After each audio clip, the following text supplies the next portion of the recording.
जान है तो जान के लिए लड़ेंगे, इस भीड़ में पहचान के लिए लड़ेंगे। तुम लड़ोगे मुझे हराने के लिए और हम अपनी शान के लिए लड़ेंगे, और लड़ेंगे तो जीतेंगे, अब नहीं हारेंगे। शेरनी का दूध पिया है, हम यूं ही दहाड़ेंगे। जानते हैं बाबा साहब अंबेडकर ने कहा था कि किताबें जो पढ़ेगा वो शेरनी का दूध पिएगा, और शेरनी का दूध जो पिएगा वो दहाड़ेगा। इन दोनों डेट के बीच एक चीज मुझे दिखाई दे रही है, बहुत ज्यादा ब्लिंक कर रही है, बहुत दूर से दिखाई दे रही है, वो है लोकसभा के चुनाव।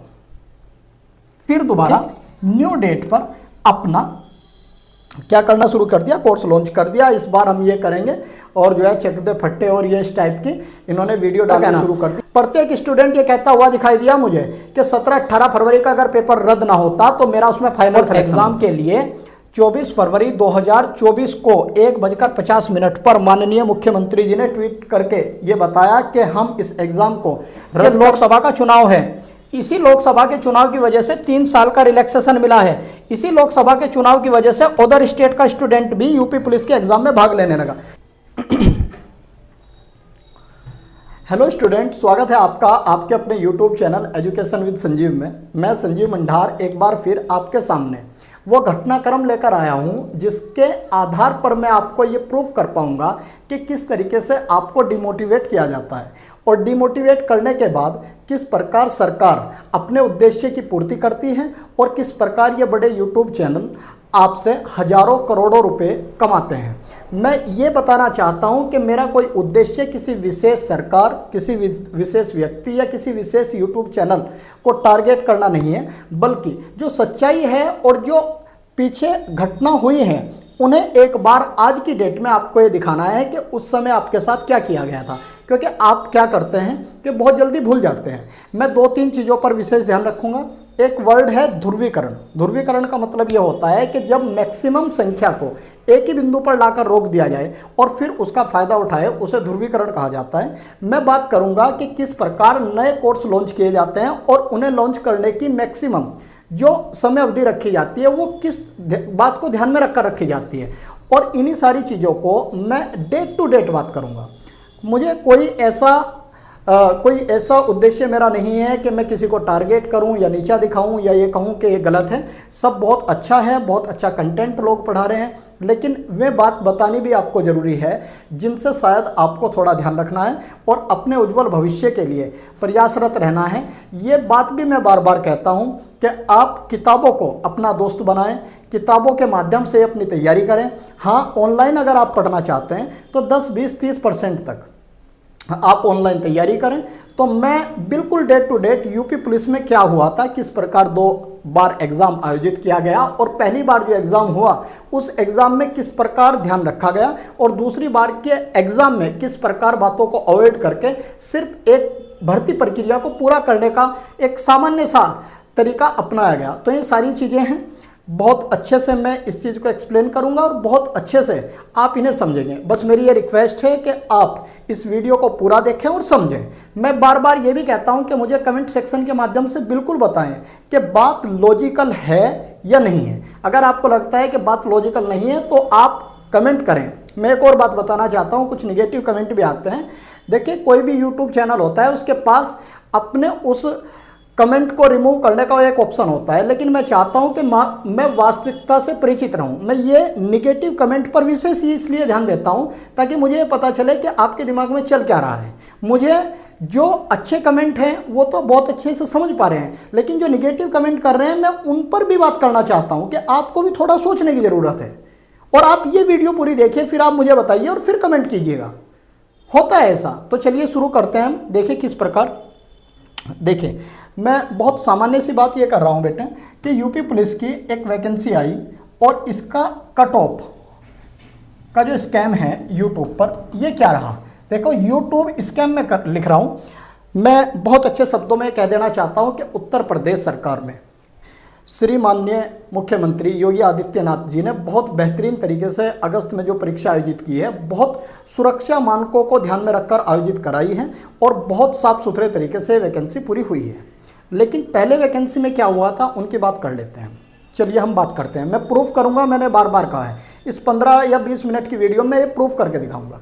देखिए, आपको मैं याद दिलाना चाह रहा हूं कि जब यूपी पुलिस की वैकेंसी आई तो यूपी पुलिस की वैकेंसी लगभग 10 दिसंबर 2023 में ये अनाउंस कर दी गई कि यूपी पुलिस की वैकेंसी आने वाली है। और यूपी पुलिस की वैकेंसी के लिए जो फॉर्म फिल किए जाएंगे वो 27 दिसंबर, ध्यान दीजिएगा डेट पर, 2023 से लेकर और 16 जनवरी 2023 तक भरे जाएंगे। ये डेट जो है इसे विशेष ध्यान रखेंगे।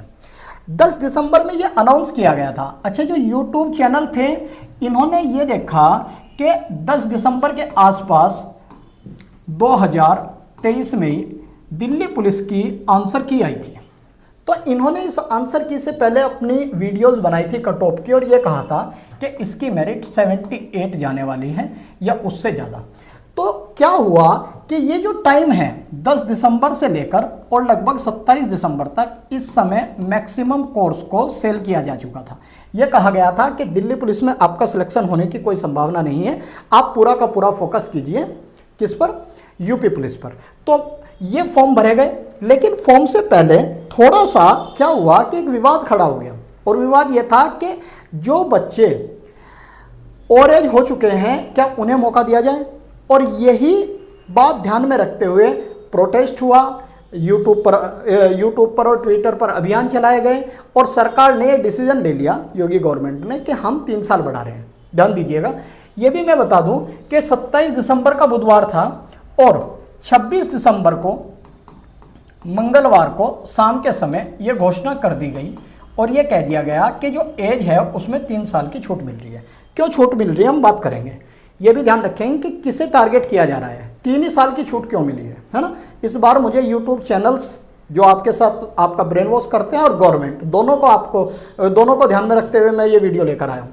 तो जब यूपी पुलिस की वैकेंसी आई, ये एक अवसर के रूप में आई यूट्यूब चैनल्स के लिए और गवर्नमेंट के लिए। गवर्नमेंट हमेशा मैक्सिमम तभी वैकेंसीज रिलीज करती है या घोषणा करती है जब इलेक्शन आसपास हो। 1-2 साल के अंदर जब इलेक्शन होने वाले हो तब मैक्सिमम संभावना रहती है, नहीं तो जितनी भी सरकारें होती हैं वो पुरानी भर्ती को ही अपने नए कार्यकाल में पूरा करती है। आप देखिएगा, मैं उस पर भी एक वीडियो लेकर आऊँगा। हुआ क्या कि ये एक अवसर था यूट्यूब चैनल्स के लिए भी और गवर्नमेंट के लिए भी, और गवर्नमेंट इस अवसर को बहुत अच्छे से, बहुत बखूबी भुनाना चाहती थी, इसीलिए उसने बहुत आसानी से और बहुत जल्दी 3 साल की छूट दे दी। मैं उन बच्चों के विरोध में नहीं बोल रहा जिन्हें 3 साल की छूट मिलने के बाद जिन्होंने एग्जाम दिया, लेकिन मैं ये कह रहा हूँ कि किस तरीके से सोचा जाता है, किस तरीके से एक बंद कमरे में प्लानिंग की जाती है और फिर उसका आउटपुट ध्यान में रखकर वो घोषणा की जाती है, ये बताना मेरा उद्देश्य है। तो मैं आगे चलता हूँ। ये फॉर्म फिल करे गए, लेकिन 27 दिसंबर को फॉर्म फिल किए जाने थे। इससे एक दिन पहले 26 दिसंबर को दिन मंगलवार ये आदेश जारी किया गया कि यूपी पुलिस में एज रिलैक्सेशन 3 साल का कर दिया गया। ये मैं नहीं बताना चाह रहा कि जर्नल को अब कितने तक, SC ST OBC को अब कितने तक फॉर्म फिल करने की छूट दी गई, ये आप जानते हैं। अब हुआ क्या, वैकेंसी बहुत अच्छी थी, लगभग 60,244। इनके लिए ये एग्ज़ाम किया गया 17 फरवरी और 18 फरवरी में, डेट फिक्स थी। तो 17-18 फरवरी में एग्ज़ाम हुआ, लेकिन एग्ज़ाम जब हुआ तो एग्ज़ाम होने के साथ साथ ये अफवाह होगी कि ये एग्ज़ाम तो लीक हुआ है, इसमें धांधलेबाजी हुई है, इस एग्ज़ाम को दोबारा कराया जाए, क्योंकि बहुत फास्ट वैकेंसी पूरी करने का एक उद्देश्य गवर्नमेंट का था। लेकिन सरकार क्यों चाहती थी, अब अंदाज़ा लगाएं। अब ध्यान दीजिएगा मैं कहाँ लेकर आना चाह रहा हूँ। उत्तर प्रदेश भारत का वो राज्य है जिसमें लोकसभा की सबसे ज़्यादा सीटें हैं, जानते होंगे आप। और लोकसभा की सबसे ज़्यादा सीटें होने की वजह से इधर इलेक्शन थे, और इलेक्शन 19 अप्रैल से लेकर 1 जून तक ये इलेक्शन लोकसभा के केंद्र में आयोजित होने थे। डेट फिक्स थी, इलेक्शन होने जा रहे हैं। इलेक्शन होने जा रहे हैं तो विरोध तो नहीं चलेगा भैया। अगर इलेक्शन होने जा रहे हैं तो जनता अगर नाराज है, लोग नाराज हैं, तो प्रभाव इलेक्शन पे पड़ेगा। बहुत जल्दी 2 छूट दे दी गई। एक छूट ये दे दी गई कि भैया आप जो है 3 साल ज़्यादा तक भी एज में रिलैक्सेशन ले सकते हैं। दूसरी छूट ये दी गई कि भैया अब जो है उत्तर प्रदेश जो यूपी पुलिस कांस्टेबल का जो एग्ज़ाम है, इसका फॉर्म न केवल यूपी के ही लोग फिल करेंगे बल्कि आसपास के जो अदर स्टेट के लोग हैं वे भी फॉर्म को फिल कर सकेंगे, क्योंकि चुनाव यूपी में विधानसभा का नहीं था, केंद्र में लोकसभा का था। ध्यान दीजिएगा, लॉजिक है बात में। और अब देखिए क्या होता है कि उत्तर प्रदेश में जैसे ही आसपास के राज्यों को भी फॉर्म फिल करने की आज़ादी दी गई, तो गवर्नमेंट ने मैक्सिमम जनसंख्या को टारगेट करने की कोशिश की ताकि लोकसभा के चुनाव में उन्हें पॉजिटिव रिजल्ट मिल सके, और इसीलिए 3 साल की छूट दे दी गई। ये तो हुई सरकार की बात। सरकार बिल्कुल भी जनता को, आवाम को नाराज नहीं करना चाहती थी। ठीक, दूसरी तरफ यूट्यूब चैनल ने अपने बहुत बढ़िया से कूपन लगाए कि आप ये कूपन लगा दीजिए, 499 का कोर्स मिल रहा है, या ये कूपन लगाइए आपको जो है 799 का कोर्स मिल रहा है। और कूपन से पहले ये 1200, 1300, 1500 रुपये के कोर्स हैं, लेकिन हम आपको दे रहे हैं, हम बहुत बड़ा शान आपके ऊपर कर रहे हैं। ये दोनों ही लोगों ने, दोनों ही जो मैं बॉडी आपको दिखा रहा हूँ, दोनों ही जो आप इमेज के माध्यम से देख पा रहे हैं कि 2 बॉडी हैं, ये एक यूट्यूब चैनल्स और एक गवर्नमेंट, वो इसे एक अवसर के रूप में देख रही है, और स्टूडेंट को ये खबर ही नहीं कि उसके साथ क्या किया जा रहा है। अब तक भी कुछ नहीं हुआ। जैसे ही 17-18 फरवरी का 2024 में यूपी पुलिस का एग्जाम हुआ, तो इसमें मैं ये कह रहा हूं कि जितने भी यूट्यूब पर चैनल हैं उनका कंटेंट पास रहा, फेल नहीं हुए हैं। कंटेंट उनका बहुत बढ़िया था, उन्होंने बहुत बढ़िया पढ़ाया। बताऊंगा मैं आप किस तरीके से कंटेंट अच्छा रहा। ये जब क्वेश्चन यहाँ पूछे गए कि अरब सागर की कौन सी नदी है जो सबसे लंबी है, या इस तरीके से क्वेश्चन पूछे गए कि बंगाल की खाड़ी में गिरने वाली प्रायद्वीप भारत की कौन सी सबसे लंबी नदी है, तो वो उस लेवल का जनरल स्टडी जीएस में पूछा गया था। मैं एक टीचर हूँ, पिछले 10 साल से ऑफलाइन पढ़ा रहा हूँ, मुझे पता है कि कितना ईजी जीएस था। इतना ईजी था जो घर भी था, जिसने कभी तैयारी नहीं की उसने भी उतने ही क्वेश्चन किए जितना कंटिन्यू कोई आदमी पढ़ रहा था, जितने उस स्टूडेंट ने किए थे। तो ये कंटेंट पास रहा या फेल, आप बताना। लेकिन ये जो एग्ज़ाम हो रहा है 17-18 फरवरी 2024 को हो रहा है, और मैं कह रहा हूँ कंटेंट पास रहा। लेकिन यूट्यूब चैनल्स ने ये जो कोर्स अपना बेचा था, और ये जो एक खबर फैलाई गई कि धांधलेबाजी हुई है, इसकी वजह से गवर्नमेंट बैकफुट पर चली गई। ध्यान देना। और गवर्नमेंट ये चाहती थी कि बहुत जल्दी इलेक्शन है, और ध्यान दीजिएगा, दिल्ली यानी कि केंद्र में पहुंचने का रास्ता यूपी से होकर जाता है। लोकसभा की 80 सीटें हैं, और यूपी पुलिस की वैकेंसी यूपी में आयोजित हो रही हैं, तो कहीं जनता बहुत ज़्यादा इफेक्ट चुनाव पर ना डाल दे, इसीलिए ध्यान दीजिएगा डेट 24 फरवरी को 1:50 पर PM दोपहर में 1:50 पर माननीय मुख्यमंत्री जी का एक ट्वीट आया, और उन्होंने कहा कि यह परीक्षा 6 महीने के अंदर आयोजित की जाएगी। ध्यान दीजिएगा, बैकफुट पर जाने का कारण है कि लोकसभा का चुनाव है। इसी लोकसभा के चुनाव की वजह से 3 साल का रिलैक्सेशन मिला है। इसी लोकसभा के चुनाव की वजह से अदर स्टेट का स्टूडेंट भी यूपी पुलिस के एग्जाम में भाग लेने लगा। मैं अदर स्टेट के स्टूडेंट को ये कहना चाहता हूँ कि मैं ये नहीं कह रहा कि मैं आप लोगों के विरोध में हूँ, क्योंकि बहुत बड़ी संख्या में, लगभग 6 लाख के आसपास, मैं बताऊंगा, अभी डाटा लेकर आया हूँ, अदर स्टेट के स्टूडेंट ने इसमें फॉर्म फिल किया। आपके साथ भी किस तरीके से खिलवाड़ किया जाता है ये देखिएगा। अब एक बार तो कोर्स बहुत अच्छे से सेल हो गया, और अगर ये हो जाए कि ये पेपर कैंसिल हो जाए और एक बार फिर कोर्स सेल करने का मौका मिल जाए, तो इससे अच्छा क्या है? इससे अच्छा तो कुछ नहीं, बहुत बढ़िया रहेगा। और अगर नहीं भी होता, फ्री की क्लासेस और यूट्यूब पर डाल दी जाती हैं, तो कहीं ना कहीं वाचिंग आवर्स बढ़ते हैं, कहीं ना कहीं चैनल की रीच बढ़ती है, और कहीं ना कहीं बेनिफिट होता है। और वो इतना बेनिफिट होता है, आपकी उम्मीदों से परे है, आप उसकी मल्टीप्लाई नहीं कर सकते। घटनाक्रम ध्यान रखिएगा कि यूपी में वैकेंसी आई 27 फरवरी से 16 जनवरी 2023 से 2024। ये मिस्टेक है, जरा सी ध्यान दीजिएगा, ये 2024, क्योंकि 16 जनवरी 2024 इस बीच फॉर्म भरे जाने थे।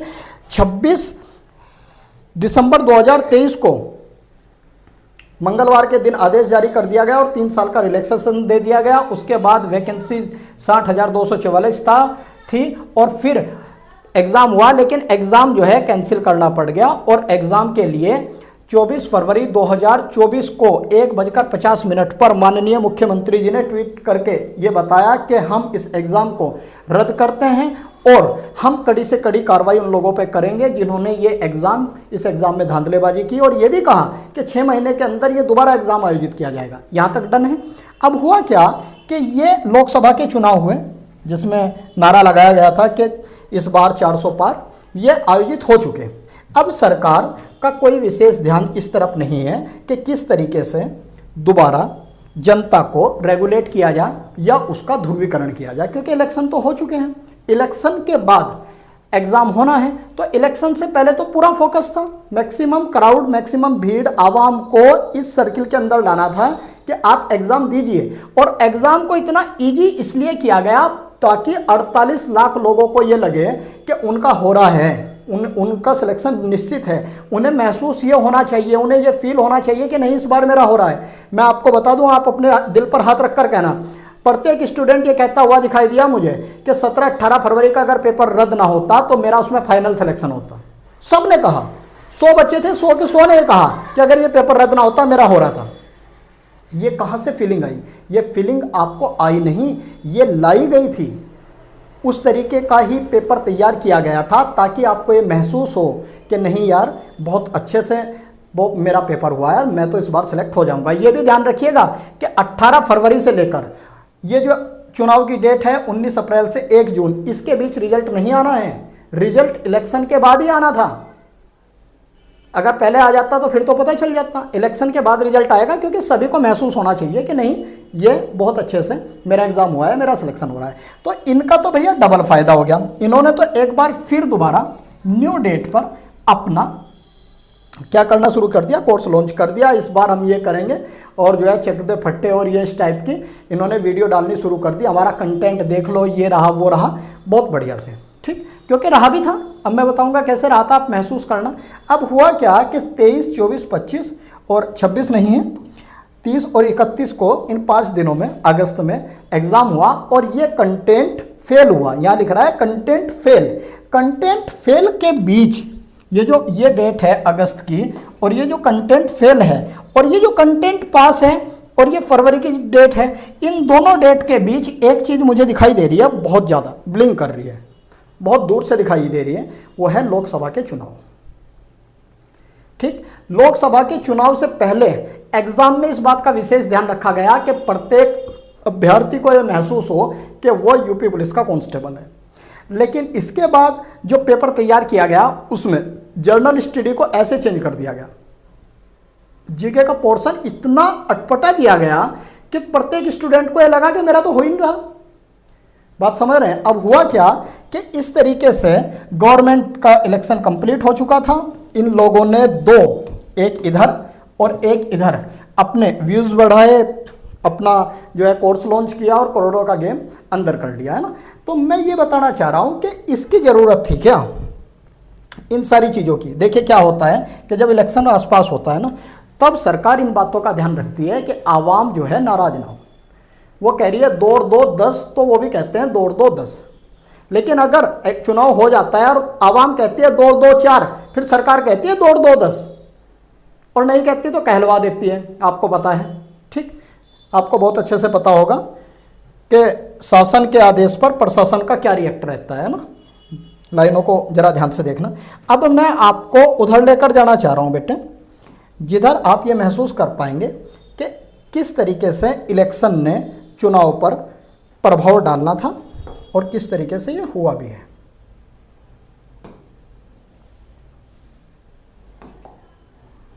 एक सेकंड का समय दें बस, वीडियो को पूरा देखें, अभी बहुत कुछ बच रहा है ना।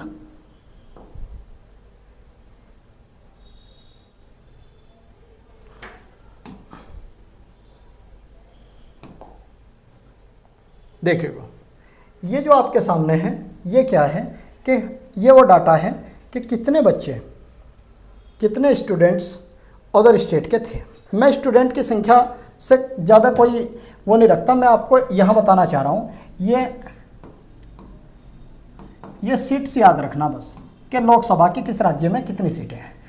ये आप ध्यान रखिएगा कि यूपी में हो रहे हैं तो 80 सीट्स लोकसभा की हैं और इसमें कोई डाउट नहीं है। अब देखिए बिहार का कितना स्टूडेंट था, लगभग 2,67,296, मध्य प्रदेश का 98,400, राजस्थान का 97,276, हरियाणा का 74,767, दिल्ली के 42,260, झारखंड के 17,112, उत्तराखंड के 14,627, पश्चिम बंगाल के 5,512, पंजाब के 3,404 और महाराष्ट्र के 3,151।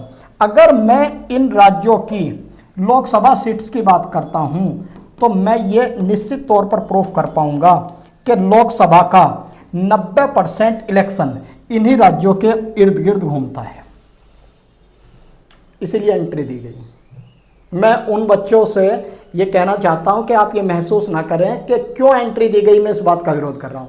ये मेरा विरोध नहीं है, मेरा ये विरोध है कि किया क्यों गया, आपको पता तो हो, समझ रहे हैं। मैं कहीं ना कहीं नहीं चाहता कि अलगाव की भावना हो। हम सब भारतीय हैं, चाहे यूपी है या महाराष्ट्र है, हम सब इंडियंस हैं और हमें किस तरीके से काम करना है हम सब जानते हैं, ठीक। लेकिन मैं ये बताना चाह रहा हूँ कि ये डाटा है। अगर ये डाटा आपको पता होगा तो निश्चित तौर पर आप देख पाएंगे कि 6,30,481 बच्चे 48 लाख में से वे थे जो अदर स्टेट के थे।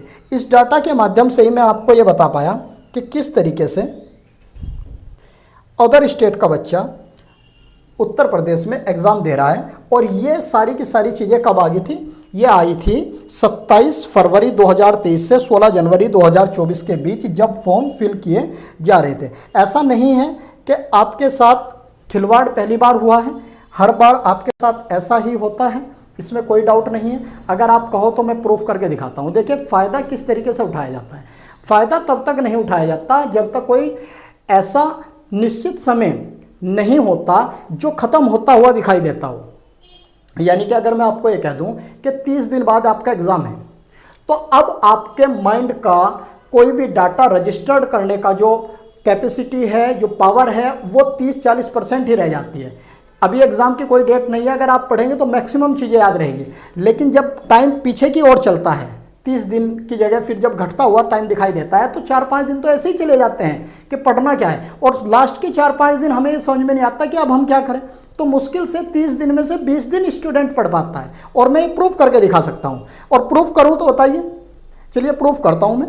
प्रूफ करते हैं ऐसे कि आपके पास 30 सेकेंड है, ध्यान दीजिएगा, प्रूफ करूँगा। आपके पास 30 सेकेंड है और इन 30 सेकेंड में आप कोई ऐसा चित्र, ऐसी सीनरी, ऐसी इमेज, ऐसी पिक्चर अपने माइंड में सोच लें जो बहुत बढ़िया हो।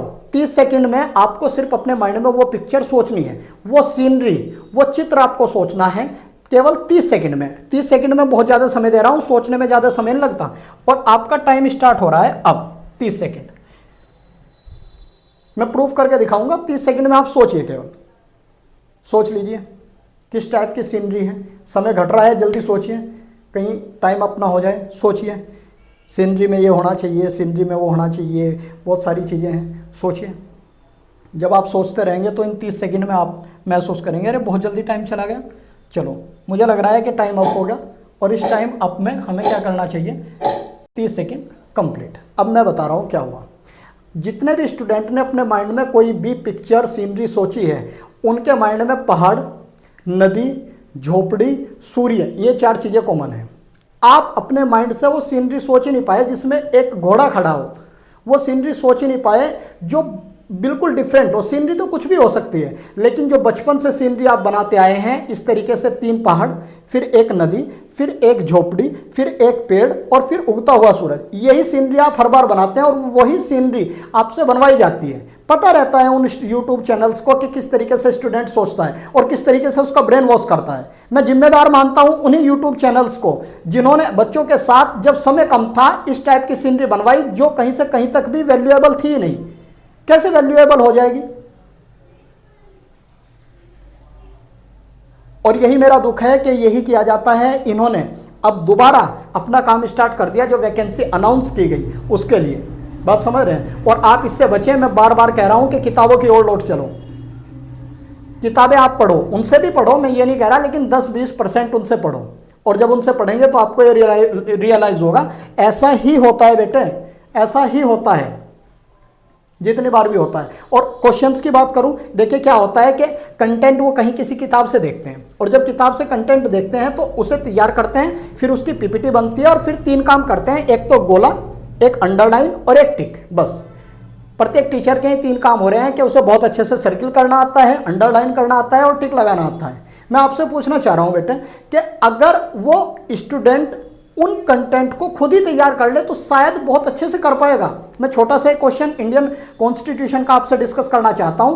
प्रत्येक टीचर ये पढ़ा रहा है कि आर्टिकल 61 के तहत भारत के राष्ट्रपति पर महाभियोग लगाया जाएगा, लेकिन ये गलत पढ़ा रहे हैं। अब आपको लग रहा होगा कि मैं गलत बोल रहा हूं, लेकिन मैं आपको ये बताना चाह रहा हूं कि महाभियोग की प्रक्रिया केवल प्रोसीजर आर्टिकल 61 में दिया गया है। अगर आप ये पढ़ना चाहते हैं कि भारत के राष्ट्रपति पर महाभियोग लगाया जाएगा, ये प्रावधान है आर्टिकल 56 के 1 का बी पार्ट, जिसे हम ख पार्ट बोलते हैं। उसमें यह कहा गया है कि यदि राष्ट्रपति संविधान का अतिक्रमण करता है तो उसके ऊपर आर्टिकल 61 में दी गई महाभियोग की प्रक्रिया से उसे हटाया जाएगा।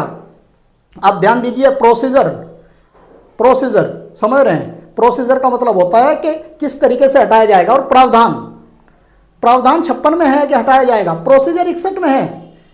मैं कह रहा हूं कि मैं दिल्ली जाऊंगा, ये प्रावधान है, और दिल्ली कैसे जाऊंगा? By train, by bus, by car जाऊंगा, ये प्रोसीजर है, ये माध्यम है, और माध्यम दिया गया है आर्टिकल 61 में। प्रत्येक टीचर पढ़ा रहा है यूट्यूब पर कि आर्टिकल 61 में से राष्ट्रपति को हटाया जाएगा। नहीं हटाया जाता राष्ट्रपति को, उसमें केवल महाभियोग की प्रक्रिया दी गई। और ज्योग्राफी भी मैं आपको बता रहा हूं, जब भी आप ज्योग्राफी पढ़ें तो खुद से क्या करें, छोटी सी बात बता रहा हूं बेटे, ध्यान दीजिएगा। जब भी आप कभी भी आपको पढ़ने का मौका मिले जहां भी है, तो उसे इमेजिनेशन के माध्यम से आप क्रिएट कीजिएगा। जैसे आपको ये बता रहा हूं, ज्योग्राफी में मैं बात कर लेता हूं।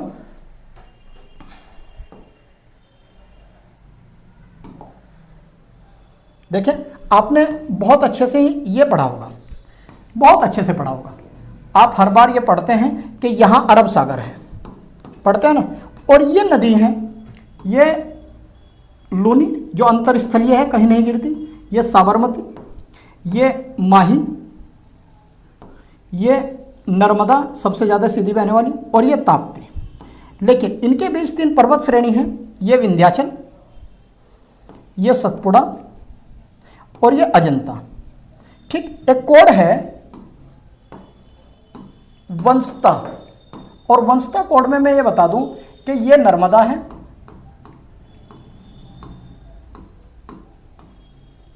और ये ताप्ती है। ठीक है बेटे, ये विंध्याचल है, ये बेटे सतपुड़ा है, और ये बेटे अजंता है। ठीक, ये तीनों चीजें आप वंशता के माध्यम से अपने माइंड में एक बार सेट कर लीजिए कि नर्मदा नदी विंध्याचल और सतपुड़ा के बीच बहती है, ताप्ती नदी सतपुड़ा और अजंता के बीच बहती है। इस तरीके से खुद तैयार कीजिए आप। जितना अच्छा आप खुद तैयार कर पाएंगे ना, इतना अच्छा कोई आपको नहीं पढ़ा सकता। मैं भारतीय संविधान, इंडियन कॉन्स्टिट्यूशन की एक क्लास आपके लिए लेकर आऊंगा, केवल एक क्लास लेकर आऊंगा। आपको जानकर आश्चर्य होगा कि केवल एक क्लास और संविधान को खत्म करके चला जाऊंगा। एक एक आर्टिकल को एक ही क्लास में खत्म कर दूंगा। लगभग आपको ये लगेगा कि 70-80% एक ही क्लास से मेरा संविधान खत्म हो गया, क्योंकि हम ऑफलाइन आपको कराना चाहते हैं। हम आपको बताना चाहते हैं कि बेटे किताबें उठाएं आप, और वो क्लास भी होगी तो बेयर एक्ट से होगी। बेयर एक्ट होता है भारतीय संविधान की मूल प्रति कॉपी, किसी किताब से, किसी पब्लिकेशन की किताब से नहीं। आप बेयर एक्ट लेंगे और बेयर एक्ट की उस भारतीय संविधान की मूल प्रति कॉपी से पढ़ेंगे तो गलतियां होने की संभावना 0 है। यही आपको करना है हर बार, और मैं प्रूफ करके आपको दिखा भी रहा हूं बार बार कि बेटा ऐसा नहीं हो सकता कि आप सिर्फ ऑनलाइन के माध्यम से सिलेक्शन लें, आपको ऑफलाइन पढ़ना पड़ेगा। और जो लोग गलत कमेंट करते हैं, मैं उन्हें कहना चाहता हूं कि इन कमेंट्स की और इन चीज़ों की जो वैल्यू है ना, या जो कीमत है, वो आप नहीं चुकाएंगे। इनकी कीमत चुकाते हैं माँ बाप। आप कभी गौर से अपने माँ या बाप की आंखों में देखना, और देखना कि वो किस तरीके से आपकी सफलता का इंतजार कर रहे हैं। आप ये देखना कि वो आपसे बाद में सोते हैं और आपसे पहले उठते हैं, और जिम्मेदारियां सारी आपके कंधों पर हैं। आप ऑनलाइन के माध्यम से लेटे हुए देख रहे हैं कि ये बहुत अच्छा टॉपिक है, मैं इसे कंप्लीट कर लेता हूं। अरे भाई, पेन घिसना पड़ेगा।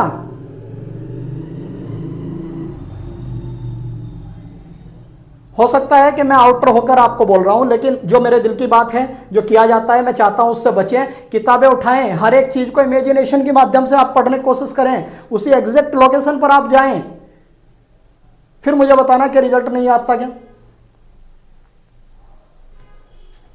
देखिए, छोटी सी बात है, मैं 2 शब्द बहुत कहना चाह रहा हूं। ये जो पेन है ना, ये जो कलम है, इसमें दम है, इसमें पावर है।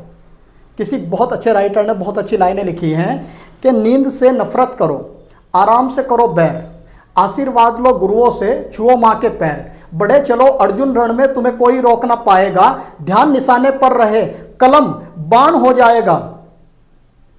कलम कारतूस है, कलम कलाम है, कलम बगावत है, कलम ही पहचान है, कलम ही कौशल है, कलम कुशल कमान है, कलम ही धर्म है मेरा और कलम ही मेरी जान है। और जान है तो जान के लिए लड़ेंगे, इस भीड़ में पहचान के लिए लड़ेंगे। तुम लड़ोगे मुझे हराने के लिए और हम अपनी शान के लिए लड़ेंगे, और लड़ेंगे तो जीतेंगे, अब नहीं हारेंगे। शेरनी का दूध पिया है, हम यूं ही दहाड़ेंगे। जानते हैं बाबा साहब अंबेडकर ने कहा था कि किताबें जो पढ़ेगा वो शेरनी का दूध पिएगा, और शेरनी का दूध जो पिएगा वो दहाड़ेगा। आप जानते होंगे, कई बार आपने देखा भी होगा। मैं इसीलिए कहना चाहता हूं कि किताबों की ओर लौट चलो। देखिए, मैं किसी विशेष यूट्यूब चैनल, किसी विशेष टीचर, किसी गवर्नमेंट को टारगेट नहीं कर रहा हूं। मैं केवल आपके दिल की बात बताना चाहता हूं। मैं अपनी एक क्लास लेकर आऊंगा इंडियन कॉन्स्टिट्यूशन की, बता रहा हूं आपको। शायद कल सैटरडे में रात 8 बजे वो क्लास आपको देखने को मिले। केवल सिंगल एक क्लास से संविधान कैसे खत्म किया जाता है ना, ये मैं आपको दिखाऊंगा। और महसूस करना आप, केवल 15 मिनट की क्लास में कैसे इंडियन कॉन्स्टिट्यूशन को मैं ऐसे घुमाकर समाप्त कर दूंगा। आपके माइंड में कैसे इमेज को मैं फिट कर दूंगा। क्या ताकत है ऑफलाइन की। देखिए, मैं माफी चाहता हूं अगर मैंने कोई ऐसा शब्द आपको बोल दिया हो, लेकिन यह वास्तविकता है। अब आपको परिवर्तन करना पड़ेगा, अपनी जीवन शैली में परिवर्तन करना पड़ेगा, आपको अपनी अध्ययन सामग्री में परिवर्तन करना पड़ेगा, आपको लौटकर आना पड़ेगा किताबों की तरह। मैं बार बार कहता हूं कि दयानंद सरस्वती ने कहा था कि वेदों की ओर लौट चलो, और मैं संजीव मंडार कह रहा हूं कि किताबों की ओर लौट चलो। प्रधानमंत्री नरेंद्र मोदी जब 2014 में पहली बार भारत के राष्ट्र प्रधानमंत्री बने थे, तो उन्होंने कहा था कि किताबें स्टूडेंट की सबसे अच्छी दोस्त हैं। कहाँ गए हुए कोटेशन, कहाँ गए हुए शब्द, कहाँ गई हुए न्यूज़पेपर की कटिंग, कभी फोकस ही नहीं किया उन चीज़ों पर। मैं खुद ऑनलाइन पढ़ा रहा हूँ। ऑनलाइन टीचर हमेशा एक कंटेंट तैयार करके लाता है, उससे इधर उधर जाकर वो कभी बात ही नहीं करता। और आप देखते हैं कि ये सीरीज वो सीरीज, ये सीरीज वो सीरीज, कंटेंट सेम मिलेगा। तो मैं अपनी इस छोटी सी बात को, छोटी सी टॉपिक को या इस घटनाक्रम को यहीं समाप्त करना चाहता हूं। मैंने कुछ बोल दिया हो तो मैं माफ़ी चाहता हूं, लेकिन ये रियलिटी है, आपको वापसी करनी पड़ेगी। और आप किस तरीके से वापसी करें, किन किन किताबों से पढ़ें, ये मैं कल 8 बजे आकर आपको बताऊंगा। और एक सिंगल क्लास में कैसे इंडियन कॉन्स्टिट्यूशन को ख़त्म किया जा सकता है, ये भी मैं आपको बताऊँगा। और अगर ना ख़त्म कर पाया तो कमेंट सेक्शन के माध्यम से जो मर्जी चाहे मुझे कह देना आप। मैं अपनी बात को यहीं विराम देता हूं। Thank you so much.